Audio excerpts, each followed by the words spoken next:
am very tired, but I am here, and I think I passed financial accounting, and if not, it's okay, because I have a job. So with that, my name is Shai Basys, and today I'm going to talk to you a little bit about sustainability due diligence, what it is, and why you need it.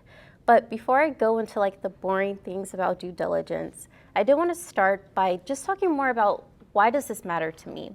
I think sometimes when people first meet me, it takes a while to get to know me, but you usually leave with one key thing, which is, I love this planet. And I think that's a pretty common theme throughout my career, my academic life, and growing up. But where I decided that I love this planet actually started when my father told me that he didn't know his birthday. And that was really surprising to me as a 6-year-old who was eating birthday cake at the time, because I couldn't understand, how do you not know your birthday, Dad?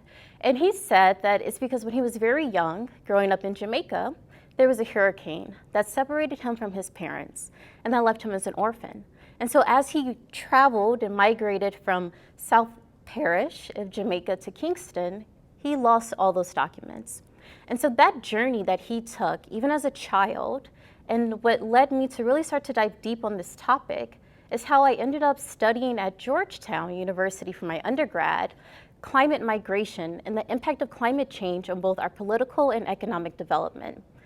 Of course, because this was the post 9/11 world, I was also thrown into these topics about energy in the Arabian Peninsula and how that might have led to extremism due to disparities with different migrants coming into that country. You can only imagine the type of nightmares I had in my early 20s, but that led me to really start to question, why isn't our government doing enough?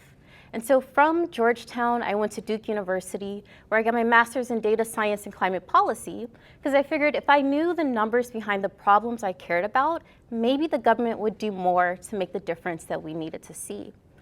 And I thought I was super successful because I graduated from Duke and secured my first job out of 2 very expensive degrees, which was US diplomat. And so I joined the State Department thinking that I was going to go in and really start to advocate for these issues that I knew was a problem, that I knew the numbers said was a problem, and that I thought everybody cared about. But then the administration pulled out of the Paris Climate Agreement. And then we also pulled out of the UN Human Rights Council.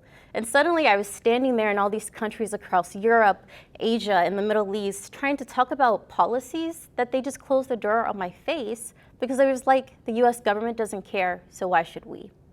And that made me mad. I spent a ton of money because I cared. I put my whole life and career on this because I cared. And when I saw that those who were in power didn't care, I figured, I might need to be somewhere else.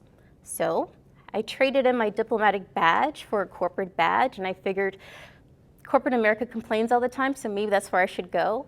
And I started consulting. And as a sustainability consultant, I work with a lot of these big Fortune 500 companies that you see on the screen and helping them understand, quantify, collect, and manage, their own environmental impacts. But that came at a cost too, because one, now that the United States cared about sustainability again, we were trying to play catch up with Europe. And so they're all like, hurry up, give me this ESG report, help me show that I'm making a difference. But that meant, let me plant a tree somewhere that we don't know. Let's talk about carbon credits and markets because they sound good, but I still have no idea what they mean to this day. And to be honest, if we counted every tree that our so-called Fortune 500 companies have planted, the Atlantic Ocean would be a forest. That's how many that they've said they've done that we still can't account for. So, like every disgruntled consultant, I found myself on LinkedIn. And while scrolling on LinkedIn, looking for my new purpose in life, I came across this article. And I'm going to back up a bit because it's important to realize that this article is about children. And at the time, my sister, I'm the oldest of 4, one right underneath me had her first child in 2020. So now I was an aunt, and I was super excited, but my sister was a nurse. And so she had to work late, and that meant that I was raising a child now, which I wasn't really prepared for, but I was like, okay, we can figure this out.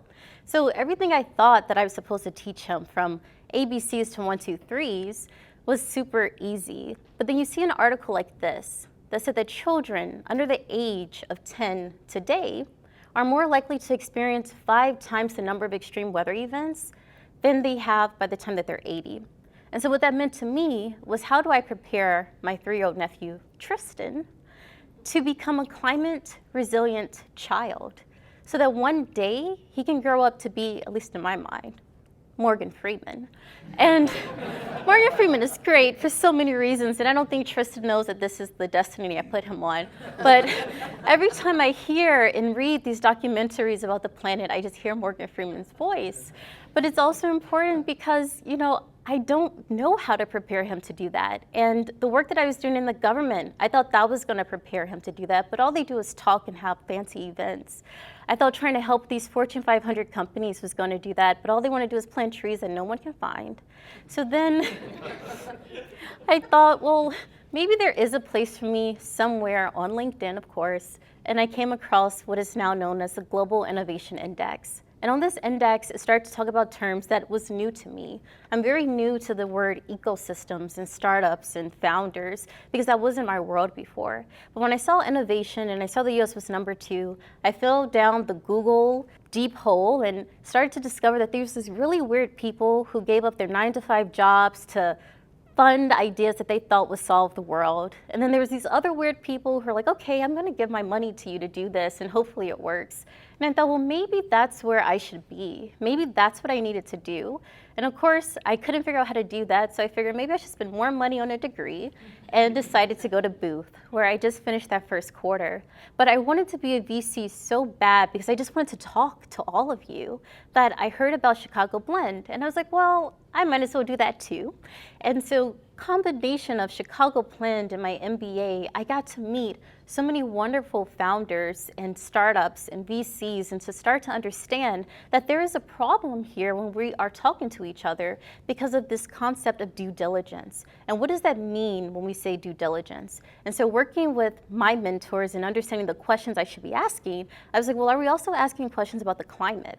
And it's not just the startups that are in the climate tech or the clean tech space. This applies to every startup in the industry because climate risk is a financial risk. As a side note, this was my extra credit for financial accounting. I built a gingerbread house that looks like Target. He did not care and I did not get extra credit, but I thought it would show, a very real and tangible aspect of what happens to capital when climate events happen, such as this gingerbread house did fall down. And that $95 billion you see is the amount of total damages that companies in the United States had to pay in 2020 just because of natural disasters. So it is a real thing. And our 40 to 60% of those small enterprises, those startups, are more likely to shut down because they can't recover from something that devastating. And if you're thinking, oh, my portfolio might be mostly startups in the software space, that's great, but their data centers are on the planet with us. And so therefore they are still at risk of the same natural disasters that are devastating our entire planet. And most importantly, and the things that I think I get paid the big dollars for now, is talking about the regulatory pressures that we know are coming. So whether you are in California and you know that that climate disclosure bill was just passed and you're gonna have to report on that climate change, as well as the SEC coming out in April with their regulations, this is gonna be a problem for everyone who's gonna have to deal with it. So instead of warning you, because yes, you know this, yes, climate change is a problem, and yes, there are startups in both clean and climate tech that are making real possible solutions, I truly believe that we need a future where every startup, every VC, every investor cares about the planet regardless of industry. And to help you do that, I trained a GPT model called Your Assistant to do sustainability due diligence that will help you assess any startup or any idea to see the climate risk and impacts it could have. And it's very simple. All you'd have to do is upload that pitch deck that you're always getting your emails, or type in that idea like, oh, what is this gym shoe brand really talking about? And I created a model so that it would allow you to get this snapshot. And essentially it talks everything from the startup's operations, what are the actual environmental impacts by scopes 1, 2, and 3 emissions. And those are really big words that I didn't even know, and I studied this until I came into consulting. So I made sure that that was simplified. So that when you do read that, you start to think, well, how does this affect my bottom line? What is the impact on my cap table? And what is the long-term returns of this potential devastation that could happen with a startup in this industry? And because I care so much about Chicago, this is my hometown, and I was really impressed with World Business Chicago's Green Economy Report, I made sure that I also aligned that to this GPT model too. So if you are in the Chicago ecosystem and you're like, hey, here's a startup, and how does that align with some of the goals that Chicago has for the climate, this tool will teach you that as well. And then finally, when you're having those conversations and you're like, hey, I'm about to go into this call, I just got this great report about this startup, what do I talk about? This GPT model will give you these 5 questions customized for that startup and explain the importance and how that's going to impact your financial decisions too. Disclaimer, I am not giving investment advice, neither is this GPT model, therefore I'm not responsible for anything that happens. But I am trying to empower you, at least with the tools and the knowledge, to think about climate risk, because that will affect your bottom line, that's going to affect future projections, and that will make sure that my very Gen Alpha nephew can one day become very cool Morgan Freeman. And so if you are interested in trying this tool, you can scan that QR code there. And if you're someone who's like, I don't really mess with AI, I get it. I also started a Substack called Green VC that is free, and that includes different types of templates, everything from how to create a pitch deck that includes sustainability and its mission statement, to how do I actually create a sustainability strategy for a small scale startup that's very early stage.